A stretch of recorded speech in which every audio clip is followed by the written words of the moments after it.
take a ride on board the flying magic monkey machine. Listen, we're just going to jump straight in. Welcome to Rob Chapman's Rough and Ready Lo-Fi Podcast. Intentionally rough and intentionally ready. This is the formidable, incredible drummer and musician, Hughes.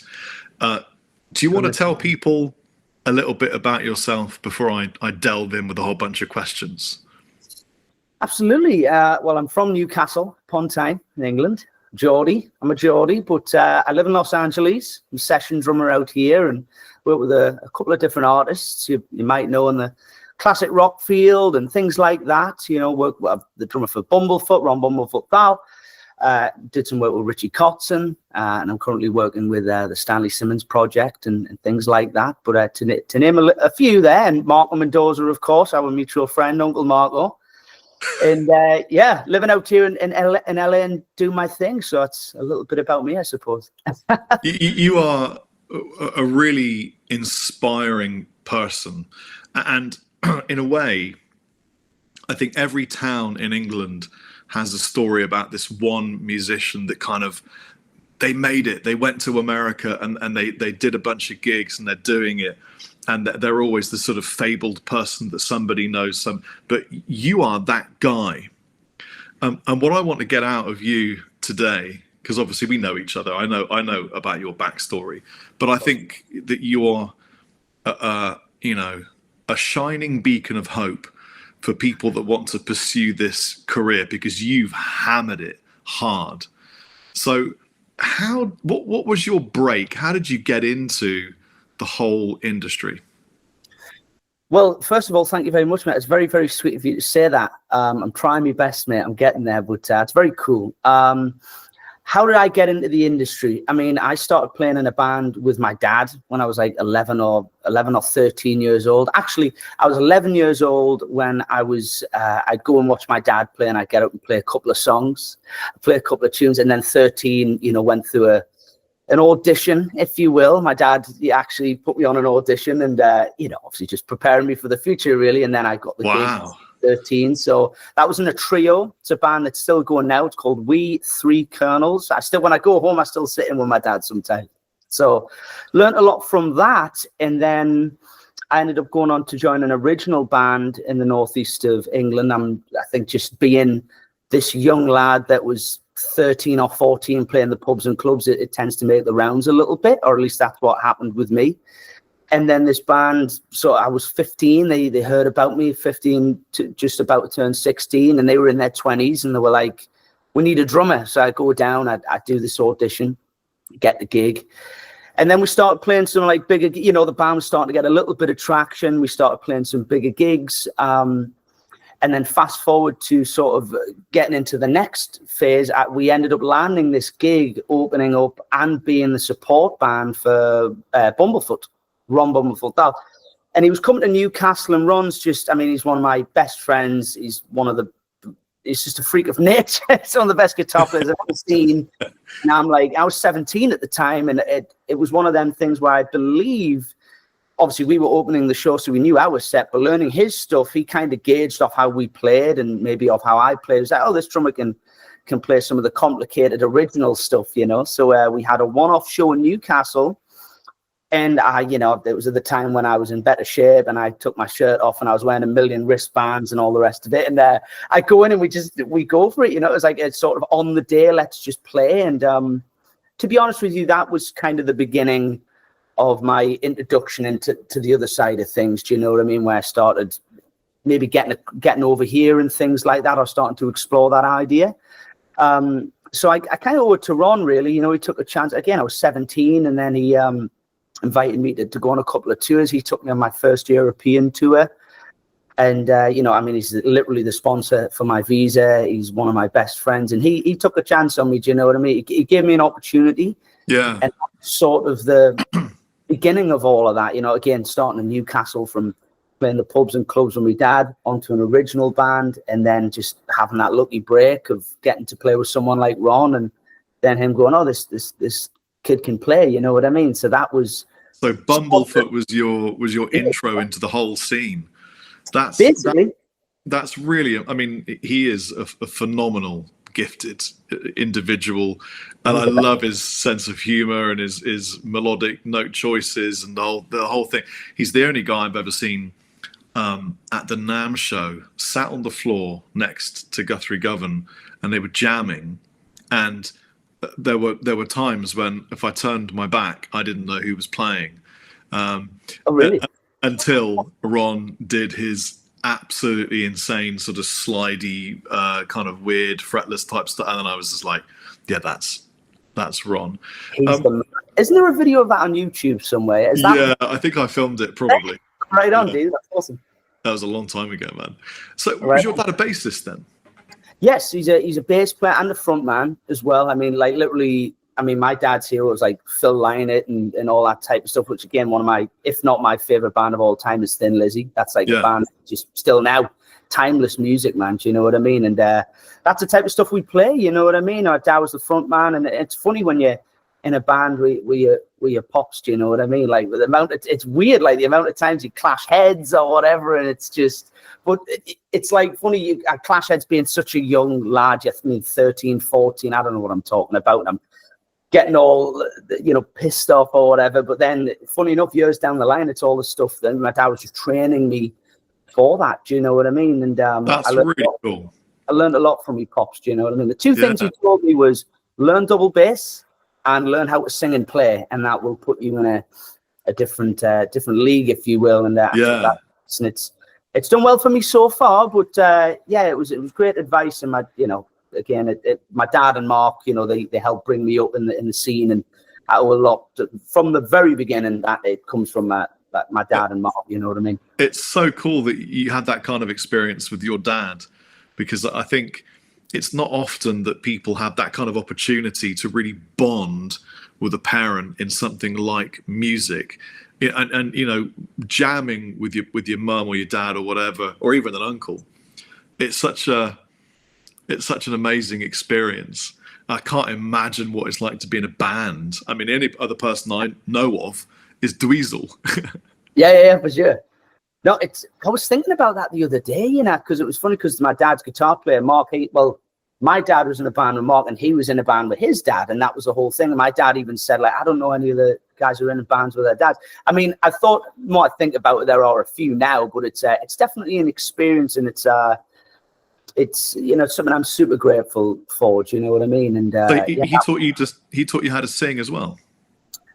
It's not necessarily. I'll be honest with you. Before I even got into music, I was into like theater and things like that. So I was at acting school. Do you know what I mean? And there's some footage, like there's a newspaper article where I was Tiny Tim in a theater, and like I remember doing. It was in my acting school. We do this. As a play, Blood Brothers, it was, and I was like the narrator, and I had to sing a lot, and I think there's also some footage, which hopefully it's not out there on YouTube. I mean, I say that lightly, but it's like of me being a little Freddie Mercury and singing and doing all of that type of stuff. Like that was what I used to do. I just loved it, It's so I always could sing, but honestly, I'm not a trained singer. If I'm being honest with you, I couldn't really tell you much about what I'm doing. I just kind of know how to do it. I say that without any ego mind, but for some reason I can sing, so I could do that before I even got in to the drums, although putting them both together was interesting. When I first started to do that, I was super nervous, and then it just becomes, how it is, you practice enough of it and you go, God, this is like,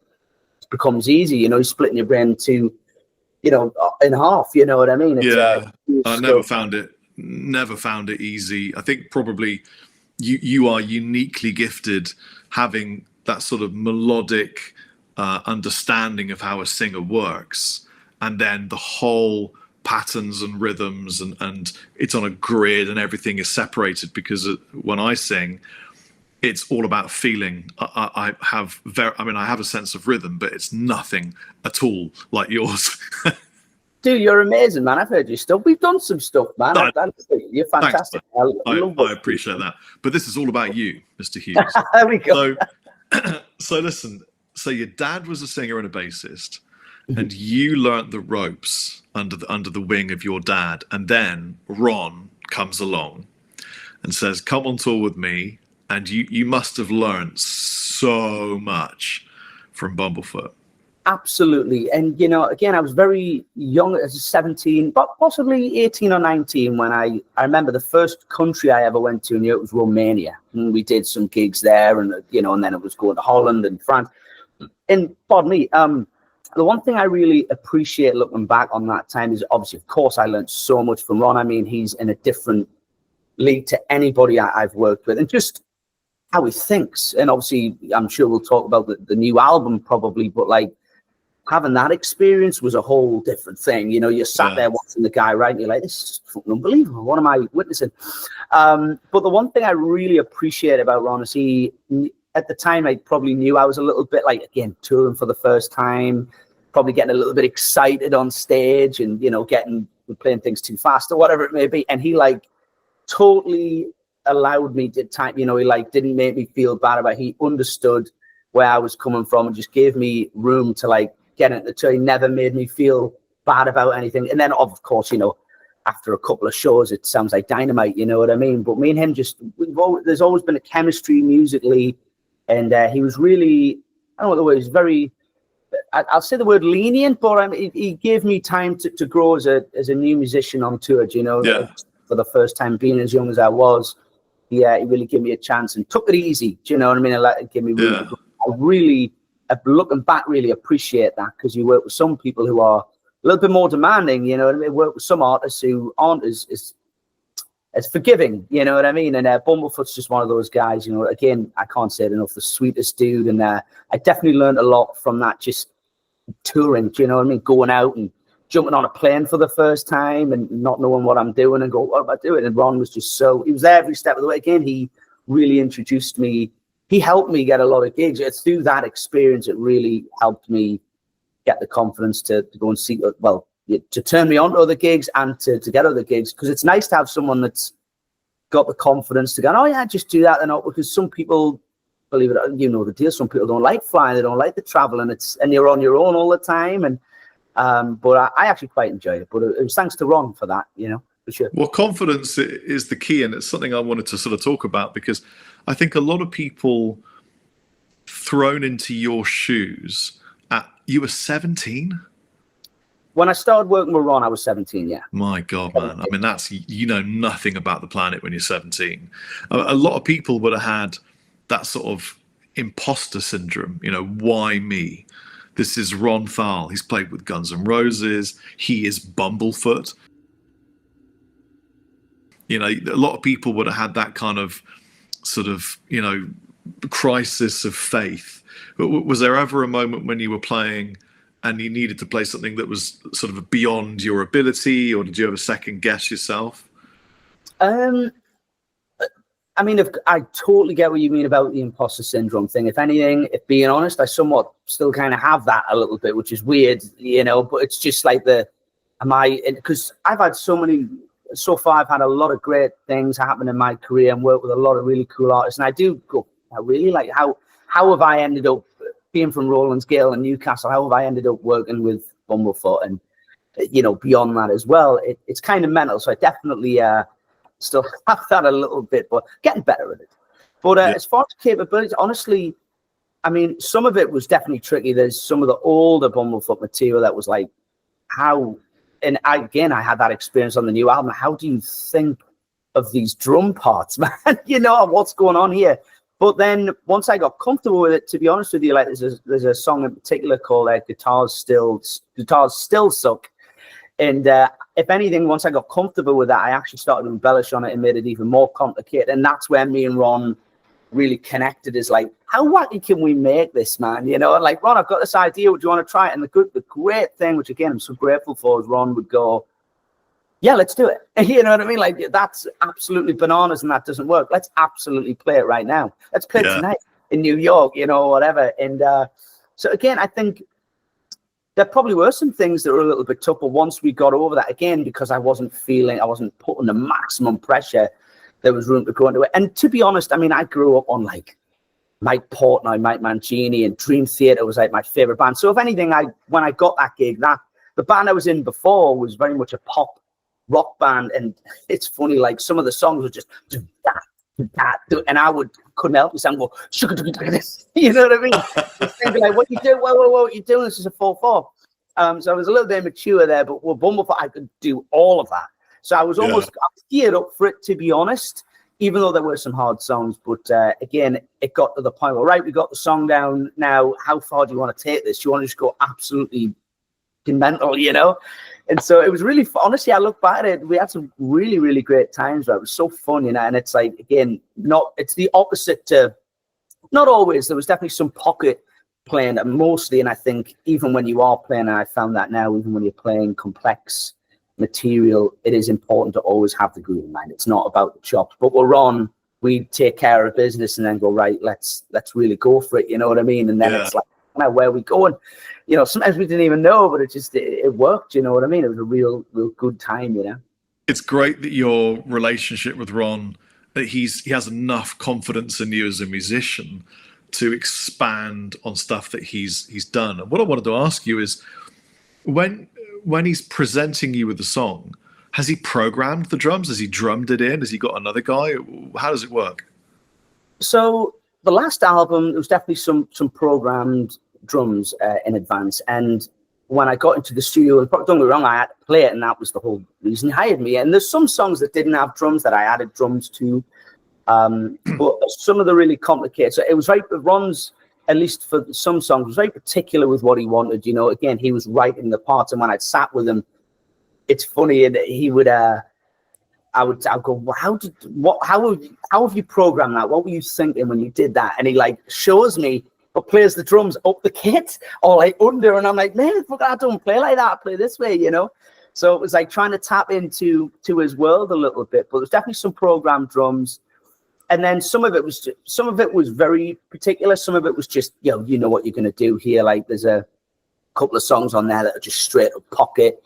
And again, he just trusts me. Do you know what I mean? But some of the orchestrations were with the guitar. And again, that's where I started to learn a lot working with Ron in that environment, you know, where you're like, well, I've never thought to play a fill like that. I've never thought to approach it like that. So it opened up my world to something else. I was like, fucking, I can play that. You know what I mean? So it was, and honestly, some of the hardest material some of the hardest drum parts I've ever recorded was on that album. There's actually a song, it's a Chopin piece of music, Waltz 64, I believe. I got it right. And that, for some reason, that's the hardest song I've ever had to record by far. Absolutely by far. And I'm like, dude, what are you doing? Why are you doing this to me, man? But I think everyone needs to go and listen to this one track now, because if everyone can listen to it and make it really popular, you're going to have to play it live quite a lot, which would be really funny. I know. I had a friend of Ron's call me the other day, another fellow drummer, great player, and he was asking me questions about it. And I was like, oh yeah, no, I'll show you. And to be honest, we haven't toured, so I haven't really dived into the songs, but it was actually really fun diving back into it. And at some point, I feel like I should do a playthrough, you know. I can't be talking all this game and not playing it. Although I will say Ron and I did have our phones up. We did record the sessions. So there's already some footage out there, but, you know, I'm going to probably have to do it properly one of these days. So yeah. I will. I'll do it just for you. I can't believe I just put that on camera. So was it through Ron that you met Doug Pinnick? No, believe it or not, that was when I started working with Marco. We played a jam night in LA a while ago, and there was a fantastic guitar player out here, just taught me yesterday, called Rafael Moreira, who was on guitar that night. And Doug Pinnick was on the event, or he was hanging out, and I got introduced to him there, you know. And then it was kind of funny, you know, like the next day, because I think, you know, my friend Rafa was like, you need Kyle's this upcoming guy, he's going to be great, whatever. He's very, very sweet. And he said, Doug, here's the guy's number, you need to text him. And anyway, never thought anything of it. So I remember this is when I started. I hadn't moved to Los Angeles at this point, but I was commuting, meaning I was just feeling out the area, you know, again, like finding out the location for me, because I tried London. And as much as I have great friends in London, there's some, as you know, some great players there, it wasn't working for me, pardon me. So moved to LA, not moved to LA, but I was commuting there, I was feeling it out. And anyway, at this particular day, I remember I had nothing going on. I was actually a bit bored. I was like, oh my God, this is another day. What am I going to do? Am I going to go for another hike? And then I just get this random text message through my laptop saying, yo, it's Doug. And I went, no way, he's texted me. So I couldn't believe it. And then we bumped into each other again, I believe, at the Roxy, seeing Bumblefoot. So that actually, even though we weren't formally introduced, it always helps when you know you have a mutual group of friends, So that night, we're hanging out with Sons of Apollo, and then Bumblefoot said, do you know Kyle? He said, oh, we met a couple of times. Like, seriously? You have to, check him out, you know what I mean? Like, say what's up. And Ron was, again, another one really, really sweet about it. And then the next day I went over to the studio with Doug, and literally since then, and I can say this, and I'm so grateful for his friendship. He's, again, someone I can say is a real close friend of mine.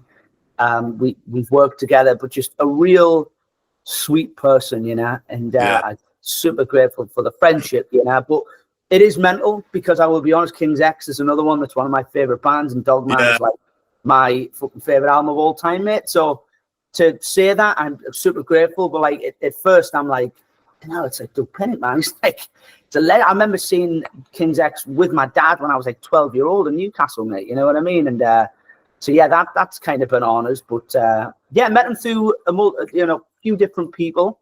Yeah. But and then we ended up working together, and that was kind of it, But again, friends before we even jammed, just an absolute sweetheart, and working on some stuff. So that's cool, I think part of your magic is that you're so lovely and so friendly, and you have so much energy that everyone wants to work with you, because you're like a stick of dynamite.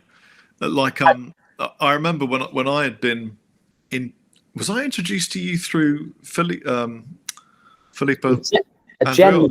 Oh, Jen Margera. Okay, yeah. Jen, right? Right. I was just thinking about that today. I'm sure. Yeah, it was Jen, and I know I was looking for a guy for something, and then it got filled, and she was like, "You've got to use Kyle. Kyle's the best." And I'm like, "Okay, I'll contact this Kyle guy," and then we got put in touch. But everyone that you work with just loves working with you.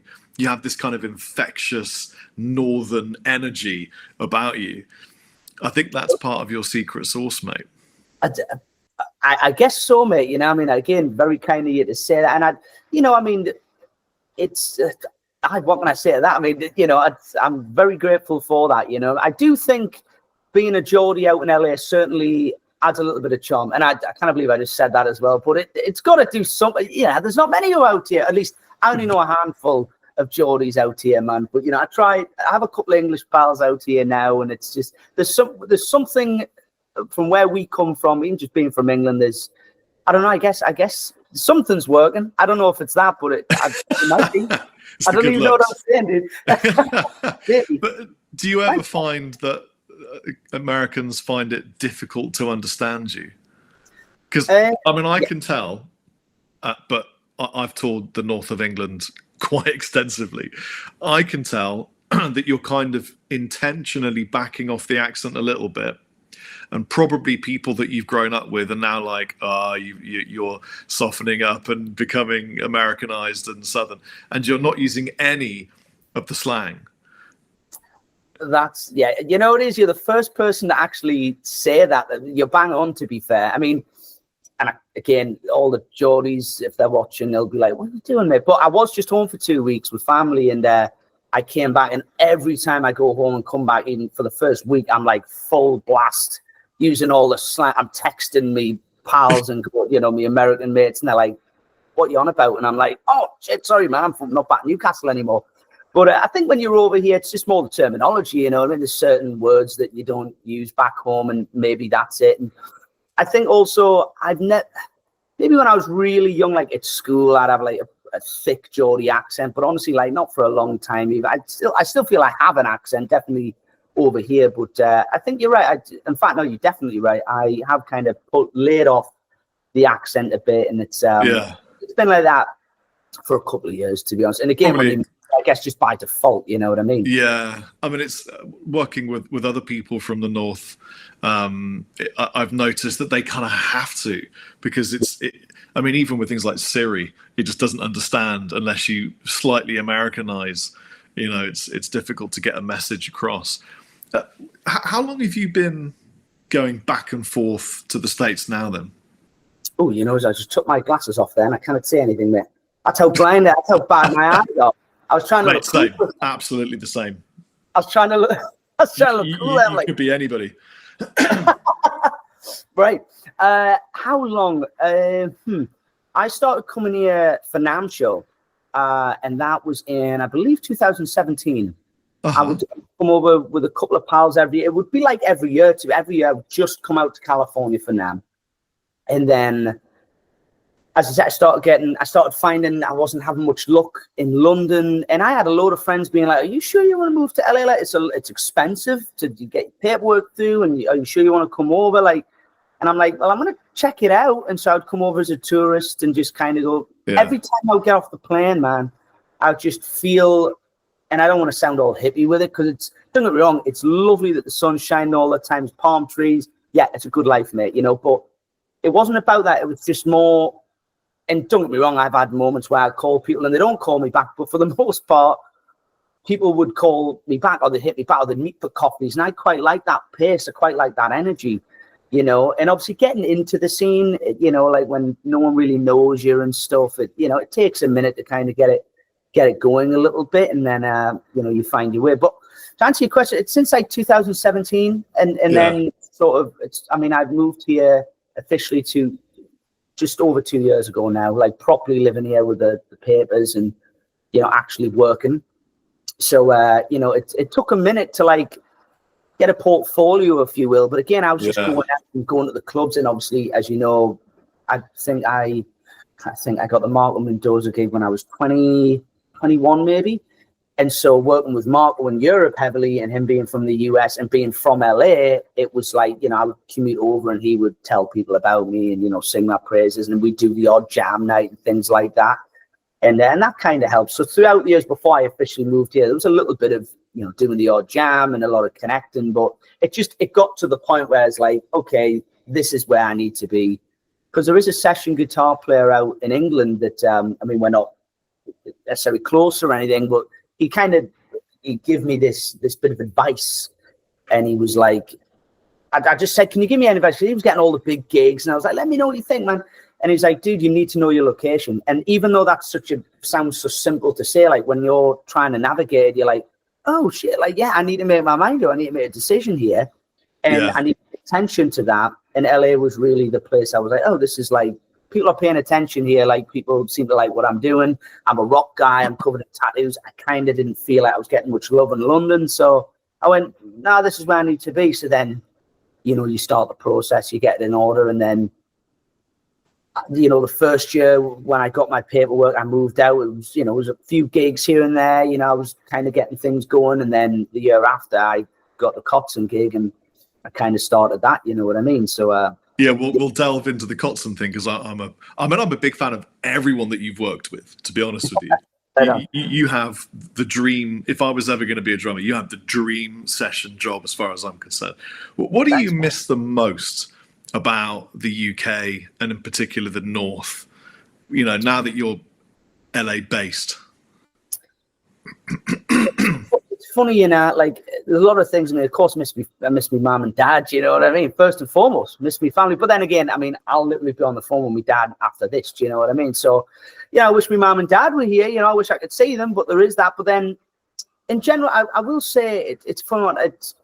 I'm so grateful for how the UK is, and this has been, a lot of people have talked about this, and me and my English pals talk about it. And I am so grateful to be from Newcastle.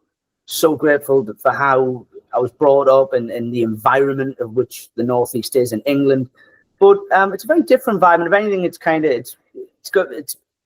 what's the word? I have thicker skin through growing up in England, so that when I come here, it's like I'm just kind of ready to roll. Do you know what I mean?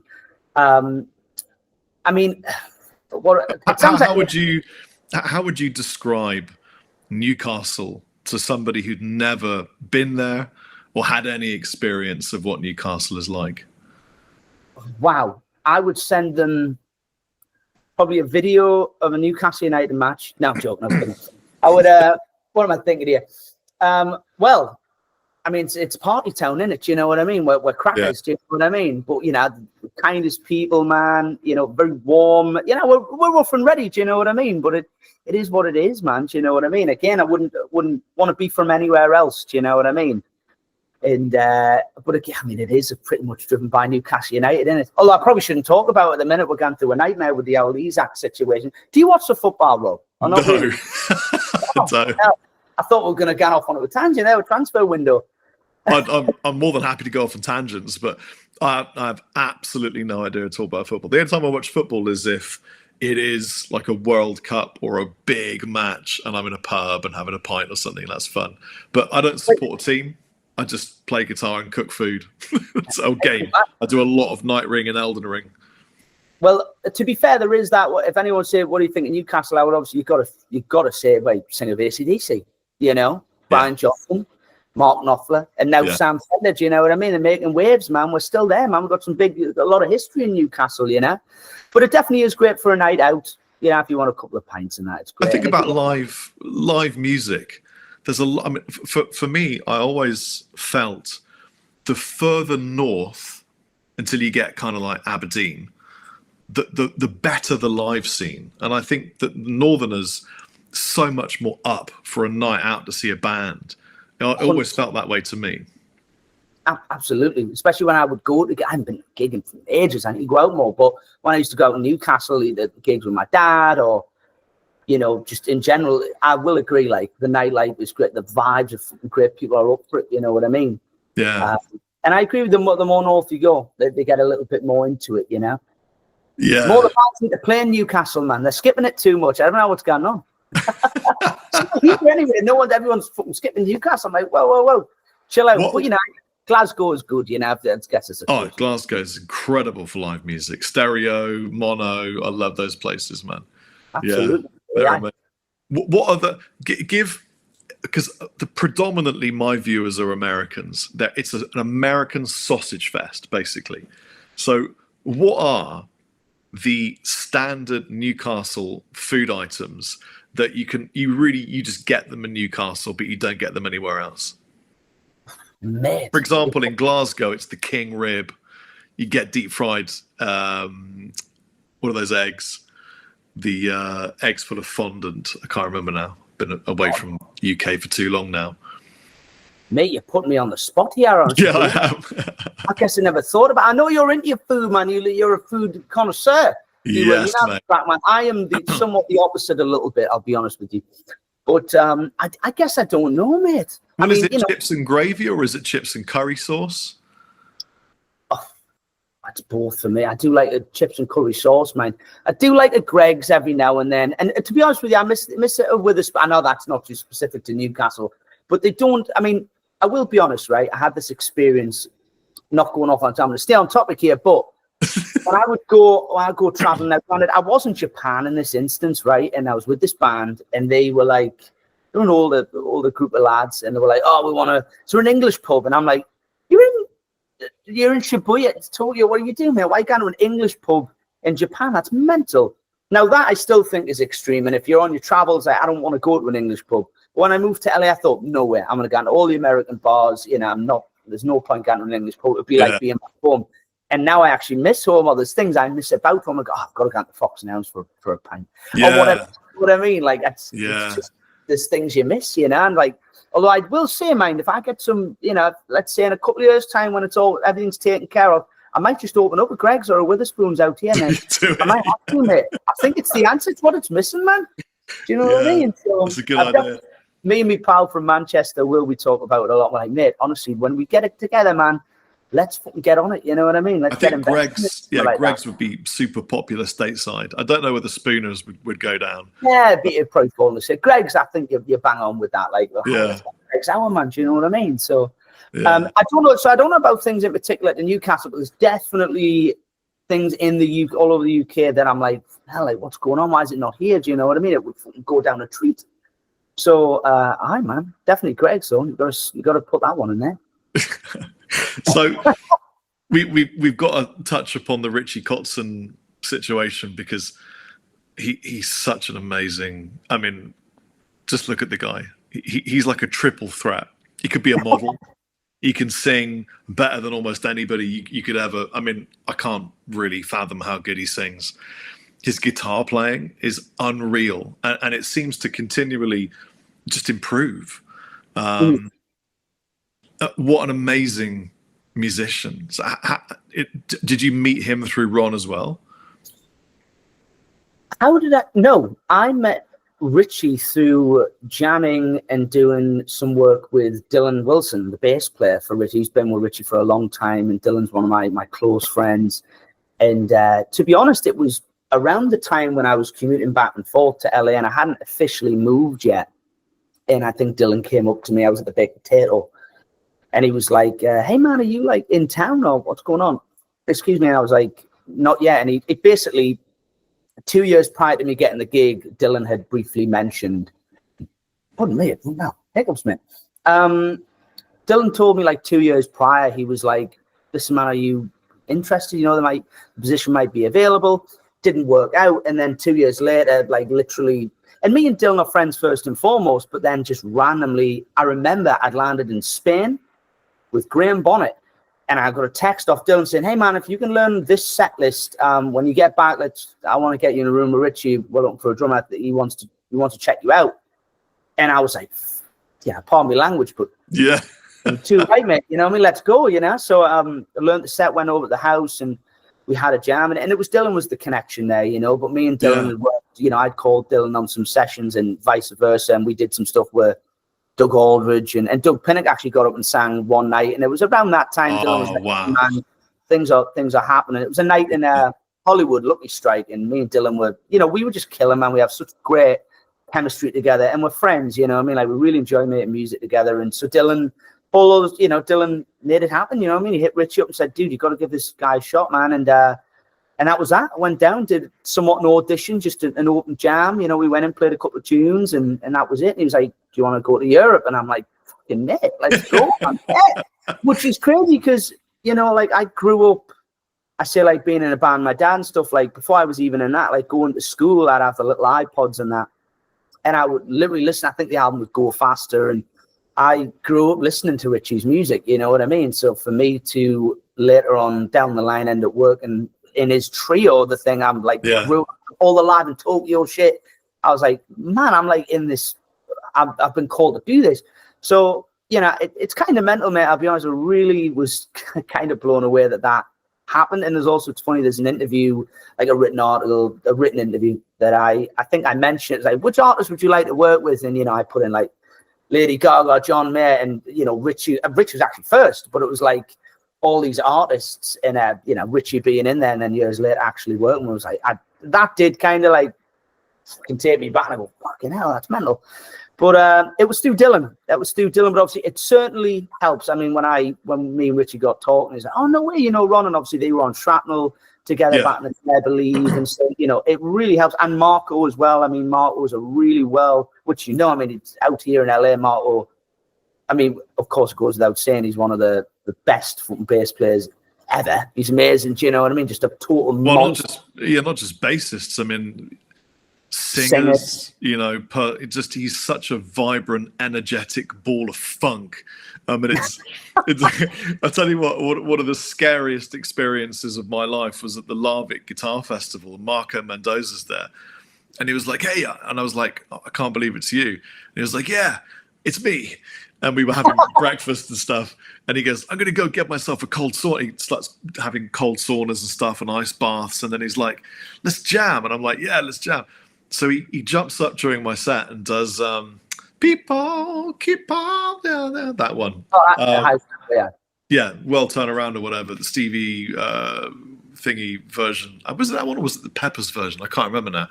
Oh, the Peppers version. Yeah, but he just dominated the stage in it was such an amazing energy from this guy. Although he's a bassist, he's not just a bassist, man. He's just a full musician. You know, people like you that can sing and drum and everything, different kind of level of technical human being. You know, there's lists of Gaga, you know, all these different people that you want to, you know, Kotzen. I really feel like when musicians or artists make these lists and make these affirmations, they're really sending something out into the universe, and these little ripples. Honestly, the older I get and the more I do, the more I feel like you're manifesting this through positive intention, super hard work, but just it almost, Kyle, seems to me like you're pulling this all into you through positive energy, and just like you're seeing it in your head. Does that kind of ring true? Mate, I am totally with you on that. I'm on that wavelength with you, mate. If anything, I dive into that quite a lot. You know, I'm very spiritual, but I dive into that spirituality and stuff. And again, what you put out into the universe, it, you know, definitely makes sense, dude. And it's funny, like I find a lot of, and maybe we are going to go down this rabbit hole, but like letting go is a big thing, you know, and I don't want to like sit as if I know how to do it. Just like that's very hard to do. But like I found that I ended up getting the Kotzen gig when I let go, but I didn't mean to. I just did. But then it ended up coming back around, you know what I mean? And so when I do reflect on that journey, I'm like, well, that actually did happen when I did what I was supposed to do. And I like let it go. Because obviously 2 years prior to that, there was a chance that maybe we were going to do that. Or I heard that there could have been an opportunity.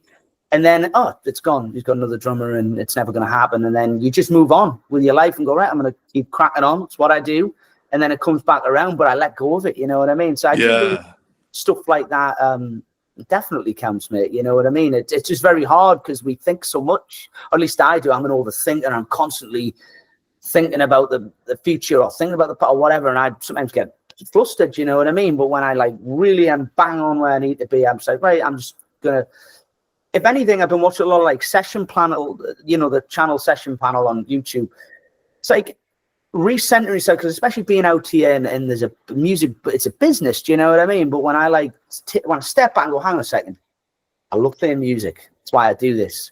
You fucking recenter yourself and go, I'm going to do that. That's what I'm going to do. I'm not going to think about what's going to happen from that. I'm just going to play and enjoy the process. And when you do that, I think that's when, at least when I saw things happen. And it's always when you least expect it. Again, when you've completely let go of it, and then it's like, oh shit, I've got that gig. Oh, well, now this is happening. It's like, I don't know. That's when things like that have happened to me. It's been when I've let go. So that's interesting, because you're calling it let go, and I would call that allow, but yeah.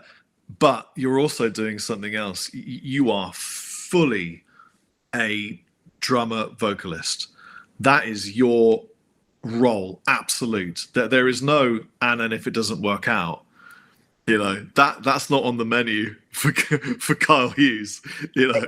It can't be, mate, you know. And don't get me wrong, I'm so grateful for what I've done so far in my career, but it's like, a funny story is when I started getting tattoos and I really wanted a hand tattoo. I remember I was out with Marco, and it wasn't Marco that told me this. It was the guitar player, Tommy. He was like, I said, oh man, we were in Latvia. I remember it like it was yesterday. We're in this weird place. No, not like we're in this weird location, but it was in Latvia. And he was like, I was like, man, I really want to get a hand tattoo. My mother's going to kill me because, you know, I didn't want a hand tattoo. He went, you can't be thinking like that, man. You're already thinking you're going to fail. And for some reason, that silly comment of me just getting a hand tattoo was like, no, you're right. I'm going to commit to this. And that sort of changed my whole outlook on just anything. It's like, no, you know, I'm thinking I'm not going to achieve something.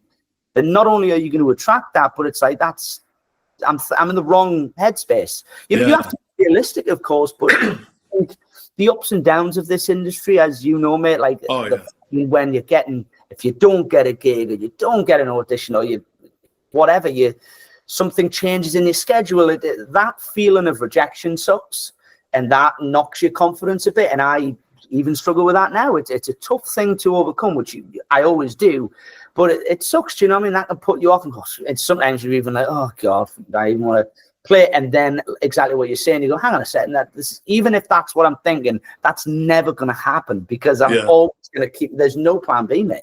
You know what I mean? Always plan A, and that's when you recenter and go, I'm just going to enjoy the fact that I'm here. I get to do this. After what we're doing, I'm going to go and practice and play some drums, and I'm going to enjoy it. You know what I mean? So it's one of those things, you know, but the ups and downs make it challenging, but then you find your way. And I mean, I've had in comparison to so many great musicians I look up to, my experiences are very small, but I'm learning as I'm going, mate. You know what I mean? The more I'm in this, and again, moving to LA, you know, the ups and downs get, you know, the highs are high, and then when things are low, it's like, fucking hell, this really, really sucks. But I'm learning, and and grateful for the lessons, mate. You know what I mean? So that's where I'm at, you know.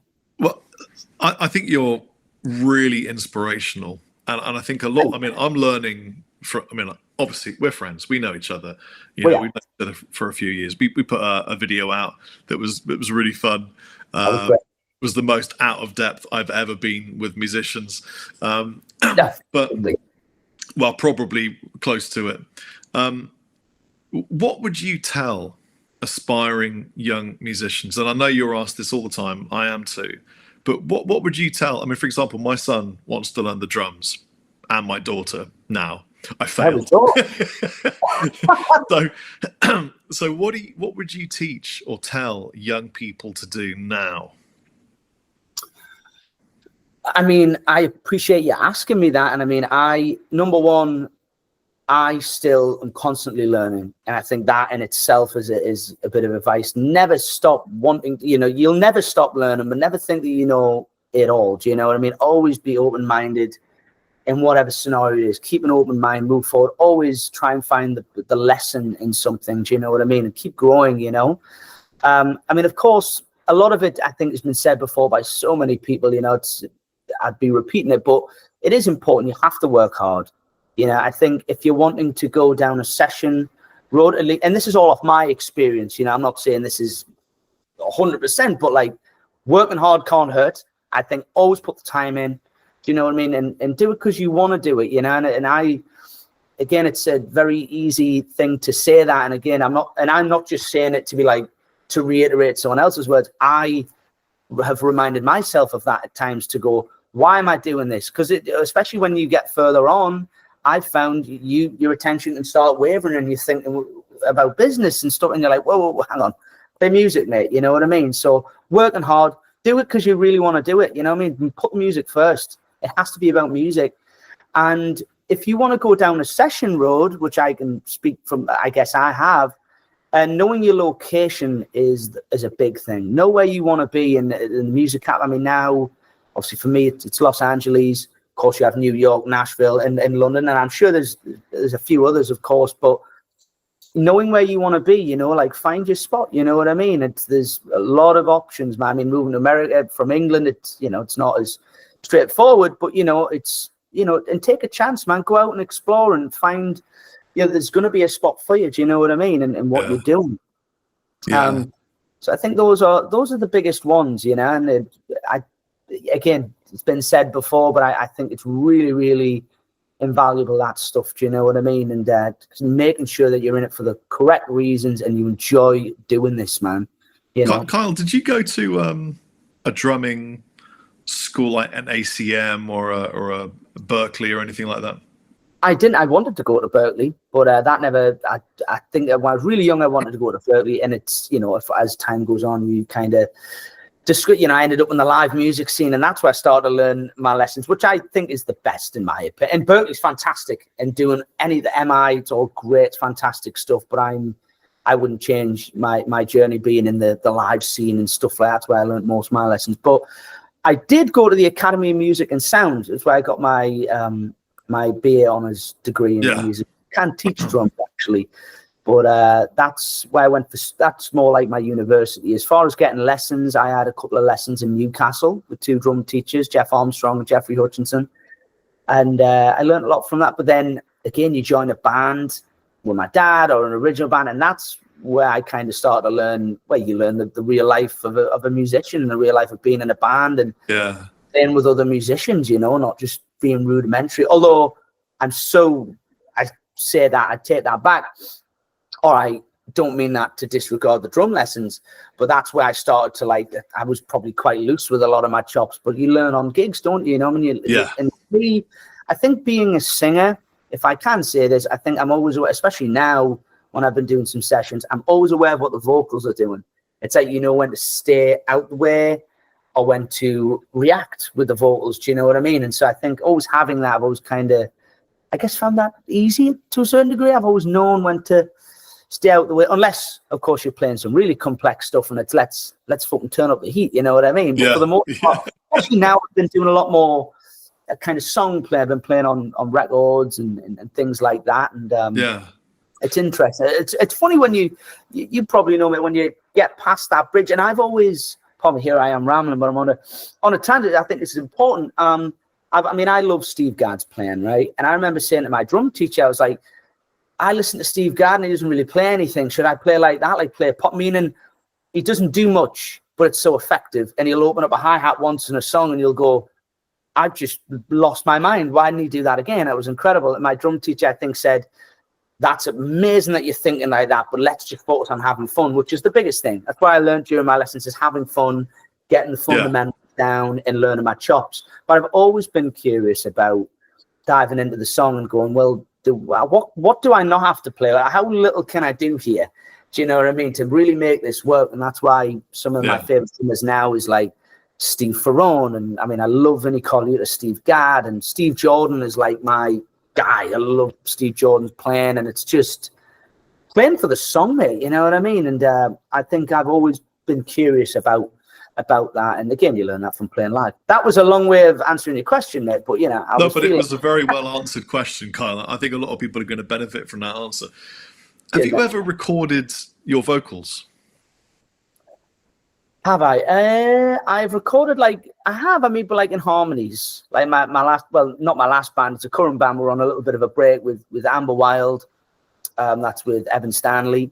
And I recorded some harmonies on that. But actually, funny enough, I was talking to a friend of mine yesterday. I was thinking about doing a drum cover where I'm playing and singing. And I'm actually currently in the process of picking the song because I don't know. I mean, there's a video online of me doing like Show Me How to Live by Audio Slave where I'm singing and playing. And don't get me wrong, I think I sounded all right there. I'm certainly not Chris Cornell by any means before people get the wrong idea. But I was happy with it, and I was thinking about maybe doing something like that. But I'm unsure. I'm still kind of trying to pick that out because I haven't actually got something where I'm singing lead. I don't believe. So I think I need to probably do something like that. So the reason I ask is that I'm currently working on, and I can't give away too much because some of this is secret and to do with the label that I'm now signed to. But I'm working on a huge project, and it has a lot of collaborations from some of my absolute idols. But I'd love Ron to be on this. I have contacted him and we did speak very briefly. I love the way that drummers sing because I think the way that they are viewing the music is fundamentally different from the way that most vocalists look at music. And I am looking for interesting and different people to collaborate on this music. I'd love you to sing on a track. I would love to do it, mate. Absolutely. I appreciate you asking us, man. Definitely. Amazing. No, that's interesting that you'd say that, man. I can see what you mean as well. I mean, I'm not a lead singer, so I guess I can't say from that way, but it's funny. It's interesting you'd say that, man. Yeah. So when you say you're not a lead singer, what you're doing there is very non-manifestational, Kyle, because putting the word lead in front of it, what you're really doing is you're saying not that good, but you can really sing. I've heard you sing. You got a fucking great voice. So thanks, I mean, you can do it. I would like you to sing a lead vocal on a track. I'll just play guitar. That would be it. Mate, count me in. Absolutely. You just let me know. You're the one that counts me in normally, but I guess. Look, it'd be very interesting. I'm very much up for that. I've been looking to do something like that for a minute, and I think it'd be really fun, that, mate. So yeah, I appreciate you asking, mate. Let's do it. Awesome. Definitely. I will send you a track that we have already recorded that I have in mind, and I think it will really suit you. I think it's going to be really interesting. Do you Americanize when you sing? Possibly. I mean, the thing is, when you're singing covers, and also when you sing covers, of course, you just phrase to what the singer's doing, right? Yeah. And I grew up with a lot of American music, so possibly, but and harmonies as well. It's all phrase, and like in my last band, I probably sounded a little bit American, American pronunciations. But do you think you could sing with your native accent? That's an interesting question. I'd have to have a go at that. Definitely. I mean, yeah, I could. You know what I mean? But I guess about that. It's because, again, you grew up on the American tunes. I probably phrase it a little bit like that, but I think that's to singing a thick Geordie accent, plenty of slang. I would love that on a progressive rock tune, because I grew up listening to like the Cranberries or U2 or all these UK type bands, but they had this indigenous accent. Even a band from Cornwall, I've forgotten they were called now, but they all had their own accent and they sang with it. And for some reason, it hit me much harder because it was so authentic to them. And I think that would be so. I've never heard really. I mean, other than occasionally AC/DC, you don't really hear a lot of the Geordie on a rock vocal. I think that would be so cool, man. Dude, I'm 100% up for that. Like, I'm up for the challenge, mate. I think it'd be good crack, that. Definitely. Awesome. I just got a couple of quick questions about Richie Kotzen, actually, because something sprung to mind when I watched a video recently. Does he use in-ears, or is it all about monitors? Who's that? Richie Kotzen. Does he use in-ears, or is it? No, that's all off the wood. I mean, he's wearing earplugs now, like, but I need to start wearing earplugs because my ears are wrecked. But yeah. Mate, it's terrible. But no in-ears, not for Richie's stuff. It's all off the monitors, man. Right, that's interesting. Because I saw a video and I was like, surely he's not just using monitors and earplugs, but he is. Oh, most certainly. Yeah, I mean, I don't know about Winery Dogs or what he's doing with them, but like, there's no in-ear system going on or anything like that. Like, and you don't wear in-ear monitors either. I mean, when I do, I always pull one ear out. It's kind of a rookie mistake. I shouldn't really do that. I was actually just talking to one of the Shure reps when I was back home in Newcastle the other day, and he was like, dude, he gave me a bit of advice. He's like, please don't do that. You need to do this, But the thing is, when I put any, and I love Shure in-ears, they're fantastic. It's just sometimes if you're on gigs and they don't know what they're doing with the in-ears, they can just totally ruin your night. So I got so used to, like, I get, the side fill, I get that blare. I want to feel it instead of getting Porter and Davies is what I want, and I still want a Porter and Davies. Where you kick the bass drum that comes through you. Yeah. Through you, up your ass, as they say. I think, right? You fucking in that. That's what you want. But I get the side fill and all the monitors is blasting, but it's like the reason I do it is just I need to feel the energy on stage now. I put the ears and I'm underwater, and I'm like, oh, where's the vibe, But I know what you mean. You get the right in here, to get the right sound guy, you can probably get it to be perfect. You know what I mean? Yeah. But some of these tours you're turning up, you're kind of all right. The sound guy's doing their best, and and I just think in-ears can go wrong. So I always refrain from using them. If there's a click track, I'll plop that in and just get the monitors. That's just my natural thing. Not good. I do not suggest that to anybody because you'll go deaf. And I need to save I've still got my hearing, but I don't want to lose. I don't want to lose it just yet. So, at all. But it sucks. It's the cymbals that will get you. The high frequencies are the dangerous ones. Totally. And just to be real, you hit hard. So probably, you need to. I mean, you're young, so don't. What? I'm doing that. That's the worst joke ever, man. Shouldn't have done that. I need to be careful. I absolutely don't suggest anyone does that, and I need to look after my hearing. So thank you for reminding me. I need to do that. I picked up some in-ear monitors literally 2 weeks ago. I got some off Temu.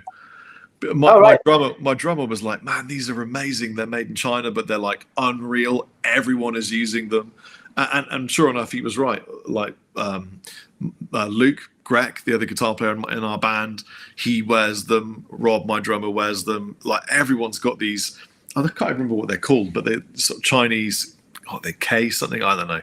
But they were cheap, but like really, really, really good. Loads of drivers, super comfortable. It doesn't have to be. Basically, anyone watching this that doesn't have in-ears, it doesn't have to be expensive. You don't need like Ultimate ears or something. You can get something cheap and it's effective and it will block out the frequencies and then you won't have hearing problems. Everybody should respect their ears, shouldn't they, Carl? Absolutely, you have to respect. It's literally, honestly, and that's the thing with me. It's terrible. I should absolutely be doing it. You know what I mean? Because if I lose it, I'm not. If I go deaf, whether maybe being a drummer, but I don't want to go deaf. Do you know what I mean? I don't really want to do that. So no, not look after your ears, people, please.